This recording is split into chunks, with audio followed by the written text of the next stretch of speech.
ज्या महिलांना अजूनपर्यंत लाडकी बहीण योजनेचा 7वा हप्ता म्हणजे जानेवारी महिन्याचे 1,500 रुपये मिळाले नसतील त्यांच्याकरिता एक मोठी अपडेट पुढे आलेली आहे। ह्याखेरीज लाडकी बहीण योजनेविषयीच्या अत्यंत महत्त्वाच्या अपडेट्स आजच्या व्हिडिओच्या माध्यमातून मी तुमच्याकरिता घेऊन आलेलो आहे। तसेच मित्रांनो, लाडकी बहीण योजनेचा फेब्रुवारी महिन्याचा हप्ता, मुख्यमंत्री माझी लाडकी बहीण योजनेचा 8वा हप्ता लाडक्या बहिणींच्या बँक खात्यामध्ये कधीपर्यंत जमा होणार त्या तारखा देखील पुढे आलेल्या आहेत। एकाच दिवशी सर्व लाभार्थी महिलांच्या बँक खात्यामध्ये हे पैसे वर्ग करता येणे शक्य नसल्या कारणाने आता महायुती सरकारने एक मोठा निर्णय घेतला आहे आणि महाराष्ट्रातील एकूण 36 जिल्ह्यांना 4 गटांमध्ये विभागले आहे। पहिल्या टप्प्यातील जिल्ह्यांना सर्वप्रथम योजनेचा 8वा हप्ता मिळणार आहे। पहिल्या गटातील महिलांच्या बँक खात्यामध्ये सर्वप्रथम लाडकी बहीण योजनेचा फेब्रुवारी महिन्याचा हप्ता जमा करण्यात येणार आहे। आता मित्रांनो, हा हप्ता 1500 रुपयांचा असणार की मग 2100 रुपयांचा, ह्याबाबत देखील एक महत्त्वाची अपडेट नुकतीच पुढे आलेली आहे। ज्या महिलांना जुलैपासून आतापर्यंत म्हणजेच जानेवारी महिन्यापर्यंत एकूण 7 हप्त्यांपैकी काही हप्ते मिळाले नसतील त्यांच्याकरिता हा व्हिडिओ अत्यंत महत्त्वाचा असा असणार आहे। तेव्हा मित्रांनो, हा व्हिडिओ शेवटपर्यंत अगदी लक्षपूर्वक बघा। व्हिडिओला सुरुवात करण्यापूर्वी एक नम्र विनंती तुम्हाला करतोय, जर तुम्ही आपल्या YouTube चॅनलवर नवे असाल तर व्हिडिओला लाईक करून चॅनलला नक्की सबस्क्राईब करा, जेणेकरून शासनाच्या विविध योजनांची इत्थंभूत माहिती वेळेत तुम्हाला मिळत राहणार आणि कुठलीच महत्त्वाची अपडेट तुमच्याकडून मिस होणार नाही। चला तर मग मित्रांनो, व्हिडिओला लगेच सुरुवात करूया। राज्यभरातील लाडक्या बहिणींना आता जराही प्रतीक्षा करावी लागणार नाही। लवकरच त्यांच्या बँक खात्यामध्ये फेब्रुवारी महिन्याचा म्हणजेच लाडकी बहीण योजनेचा 8वा हप्ता जमा होणार अशी महत्त्वाची माहिती उपमुख्यमंत्री एकनाथ शिंदे यांनी दिलेली आहे। तसेच लाडकी बहीण योजनेविषयी उपमुख्यमंत्री एकनाथ शिंदेंनी एक महत्त्वाचे वक्तव्य देखील केले आहे। ज्या महिलांना आतापर्यंत काही हप्ते मिळाले नसतील, 1-2 हप्ते त्यांचे मिस झाले असतील, तर त्यांच्याकरिता ही अपडेट अत्यंत महत्त्वाची अशी आहे। मित्रांनो, एकनाथ शिंदेंनी ह्या मुद्द्यावर भाष्य करताना असे म्हटले की ज्या महिलांना काही हप्ते मिळाले नसतील त्यांनी ह्या योजनेच्या लाभार्थी यादीमध्ये अजूनही त्यांचे नाव आहे की नाही हे एकदा चेक करून घ्यायला हवे, कारण महायुती सरकारने आता लाडकी बहीण योजनेविषयीचे निकष आणखीनच कडक केलेले आहेत। लाडकी बहीण योजनेच्या हमीपत्रामध्ये जे निकष नोंदवण्यात आले होते त्या निकषांची पूर्तता सदर लाभार्थी महिला करते की नाही ह्या दृष्टीने तिच्या फॉर्मची कडक तपासणी केली जात आहे आणि ह्या प्रोसेसमध्ये अनेक महिला अशा आढळून आलेल्या आहेत ज्या ह्या निकषांची पूर्तता अजिबात करत नाही, किंवा मित्रांनो, असे जरी आढळून आले की सदर महिला एका जरी निकषाची पूर्तता करत नसेल तरी देखील लाभार्थी यादीतून तिला वगळण्याचा निर्णय घेण्यात आलेला आहे। लाडकी बहीण योजनेच्या अर्जांची पुनर्तपासणी रिचेकिंग सुरू झाल्या कारणाने आता अनेक महिला ह्या योजनेच्या लाभार्थी यादीतून बाहेर पडत आहेत। फिल्ट्रेशनच्या ह्या प्रोसेसमधून महिला तर बाहेर पडत आहेतच, शिवाय अशा देखील काही महिला आहेत ज्यांनी स्वतःहून या योजनेचा लाभ त्यांना नको आहे असे जाहीर केले आहे। अनेक महिलांनी स्वतःहून असा अर्ज केला आहे की यापुढे आम्हाला लाडकी बहीण योजनेचा लाभ नको आहे।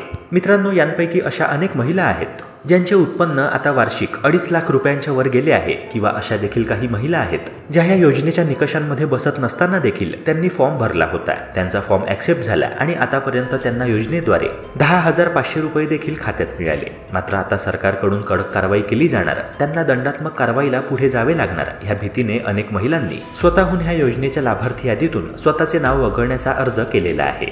मित्रांनो, आता आपण फेब्रुवारी महिन्याच्या म्हणजेच लाडकी बहीण योजनेच्या 8व्या हप्त्याच्या वितरणाबाबतची सगळ्यात महत्त्वाची अपडेट जाणून घेऊया।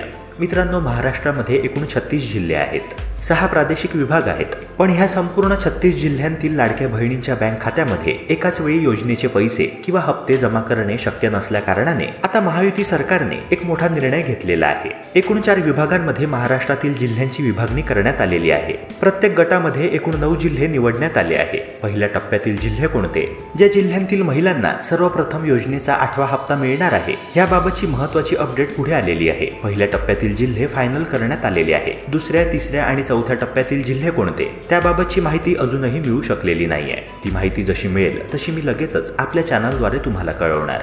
तर मित्रांनो, आता लगेचच जाणून घेऊया पहिल्या टप्प्यातील ते 9 जिल्हे कोणते ज्यांना सर्वप्रथम योजनेचा 8वा हप्ता वर्ग केला जाणार आहे। मित्रांनो, पहिला जिल्हा आहे लातूर, दुसरा जिल्हा आहे बीड, तिसरा जिल्हा आहे जालना, 4था जिल्हा आहे नागपूर, 5वा जिल्हा आहे मुंबई शहर, 6वा जिल्हा मुंबई उपनगर, 7वा जिल्हा आहे पुणे, तर 8वा जिल्हा आहे ठाणे आणि मित्रांनो, पहिल्या टप्प्यातील शेवटचा जिल्हा आहे कोल्हापूर। तर मित्रांनो, या 9 जिल्ह्यांमध्ये सर्वप्रथम लाडकी बहीण योजनेचा 8वा हप्ता म्हणजेच फेब्रुवारी महिन्याचे 1500 रुपये लाडक्या बहिणींच्या बँक खात्यामध्ये वर्ग केले जाणार आहेत।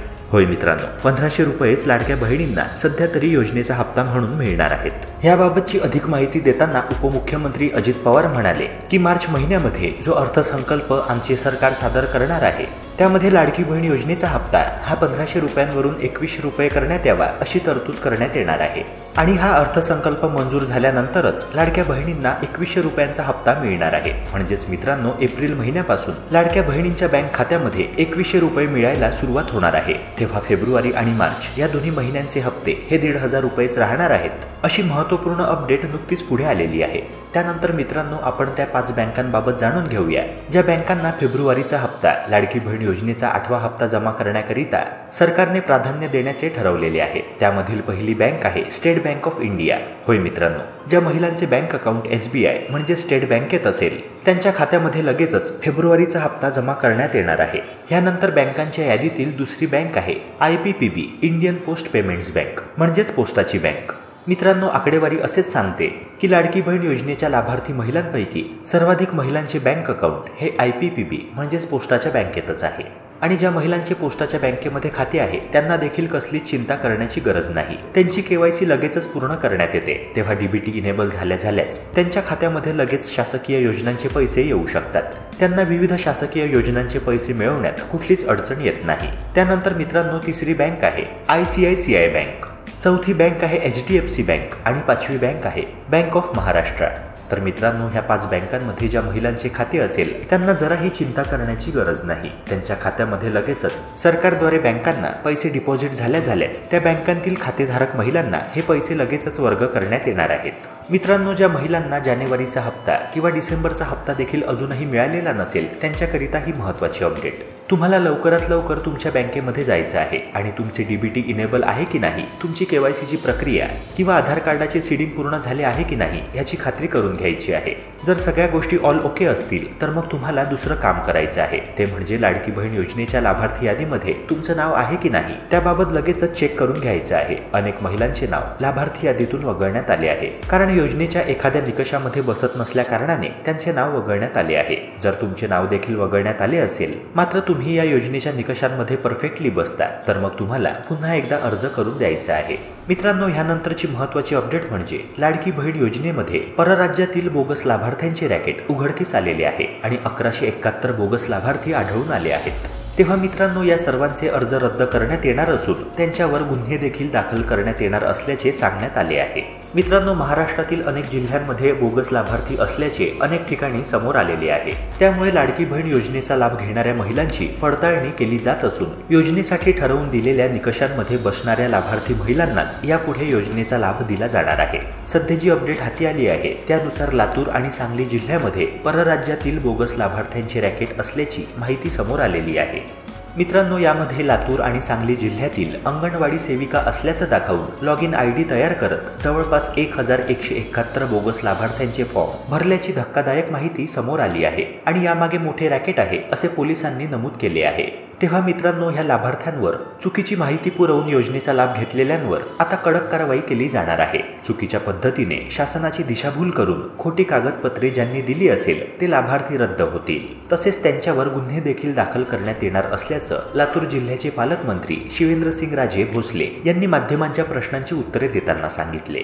मित्रांनो, ह्यातील सर्वात धक्कादायक बाब म्हणजे लाडकी बहीण योजना लाभ मिळवण्यासाठी परप्रांतीय रॅकेट सक्रिय झाल्याचे पुढे आले आहे, ज्यामध्ये उत्तर प्रदेश, आसाम आणि राजस्थान या परराज्यांतील महिलांनीही फेक IDच्या माध्यमातून योजनेचा लाभ मिळवण्याचे निदर्शनास आल्याने राज्यभरात खळबळ उडाली आहे। या महिला जिल्ह्यातील विविध गावांमधील रहिवासी असल्याचे दाखवून हा प्रताप करण्यात आलेला आहे। मित्रांनो, अशा प्रकारच्या दोषींवर कोणती कारवाई करण्यात यावी तुमचे मत कमेंट सेक्शनद्वारे नक्की सांगा। आता आपण अन्नपूर्णा योजनेविषयीच्या अत्यंत महत्त्वपूर्ण अपडेट बाबत जाणून घेऊया। मित्रांनो, शासनाने नुकतेच जाहीर केले आहे की ज्या महिलांना अजूनपर्यंत 3 गॅस सिलेंडरची सबसिडी त्यांच्या खात्यात मिळालेली नसेल त्यांना फेब्रुवारी 15 ते फेब्रुवारी 30 या तारखांच्या दरम्यान हे पैसे मिळायला सुरुवात होणार आहे। पण त्याकरिता काही महत्त्वपूर्ण अटींची पूर्तता तुम्हाला करावी लागणार आहे। त्यातील सर्वात महत्त्वाची अट म्हणजे सदर महिला ही लाडकी बहीण योजनेअंतर्गत पात्र असावी, तिला किमान योजनेचा एकतरी हप्ता मिळालेला असावा, तसेच तिने EKYCची प्रक्रिया गॅस एजन्सीमध्ये जाऊन पूर्ण केलेली असावी, घरातील गॅसचे कनेक्शन सदर महिलेच्या नावे असावे। ह्या सर्व अटींची पूर्तता जर महिला करत असेल तरच मग तिला अन्नपूर्णा योजनेचे थकीत पैसे मिळणार आहेत। मित्रांनो, घरकुल योजना 2025 बाबत देखील एक महत्त्वाची आणि मोठी अपडेट पुढे आलेली आहे. सरकारने ह्याबाबत एक मोठा निर्णय घेतलेला आहे. जमीन नसलेल्या बेघरांना लवकरच घर मिळणार आहे. मित्रांनो, अशी महत्त्वाची अपडेट पुढे आलेली आहे की घरकुल योजनेअंतर्गत बेघरांना विशेष प्राधान्य दिले जाणार आहे. राज्यातील बेघर आणि गरीब नागरिकांना त्यांचे स्वतःचे हक्काचे घर मिळावे यासाठी प्रधानमंत्री नरेंद्र मोदी यांच्या मार्गदर्शनाखाली मुख्यमंत्री एकनाथ शिंदे आणि उपमुख्यमंत्री देवेंद्र फडणवीस यांच्या नेतृत्वामध्ये गृहनिर्माण योजनांचे काम जलद गतीने सुरू करण्यात आलेले आहे. आणि मित्रांनो, ज्या लाभार्थ्यांकडे स्वतःची जमीन नाहीये त्यांना प्राधान्याने घरकुल मंजूर केले जाणार आहे. मित्रांनो, ह्याला राज्य सरकारचा एक अत्यंत महत्त्वपूर्ण असा निर्णय म्हणता येईल. पण मित्रांनो, ह्याबाबतचे सर्वात मोठे आव्हान आहे पारदर्शकतेबाबत. तेव्हा घरकुल लाभार्थ्यांसाठी पारदर्शकता वाढवण्यावर सरकारचा भर असणार आहे. याबाबत अधिक माहिती देताना ग्रामविकास मंत्री जयकुमार गोरे यांनी सांगितले की घरकुल लाभार्थ्यांची यादी ग्रामपंचायत कार्यालयात लावली जाणार आहे, जेणेकरून गावातील प्रत्येकाला योजनेची माहिती मिळेल. तसेच घरकुलाचे हप्ते वेळेत वितरित करण्याच्या सूचना दिल्या आहेत. योजनेच्या पारदर्शी अंमलबजावणीसाठी लाभार्थ्यांचे सर्वेक्षण काटेकोरपणे करण्यात येणार आहे. गावठाण जमिनीचा उपयोगही घरकुल योजनेसाठी केला जाणार आहे. तसेच मित्रांनो, पंडित दीनदयाळ उपाध्याय योजनेअंतर्गत देखील घरकुल मंजुरीसाठी विशेष प्रयत्न करण्यात येणार आहे. एकदा का लाभार्थ्याच्या घरकुलाला मंजुरी मिळाली तर मग प्रत्येक टप्प्यावर स्थळ पाहणी केली जाणार असून लाभार्थ्यांना हप्ते वेळेवर मिळतील याची देखील काळजी घेतली जाणार आहे. तर मित्रांनो, ह्या होत्या लाडकी बहीण योजनेबद्दल, अन्नपूर्णा योजनेबद्दल तसेच घरकुल योजना 2025 बद्दलच्या अत्यंत महत्त्वाच्या अपडेट्स. अशाच प्रकारच्या अत्यंत महत्त्वपूर्ण अपडेट्स करिता आपल्या YouTube चॅनलला सबस्क्राईब करून बेल आयकॉनला नक्की प्रेस करा. भेटूया पुन्हा एका नव्या व्हिडिओसह. जय हिंद, जय महाराष्ट्र.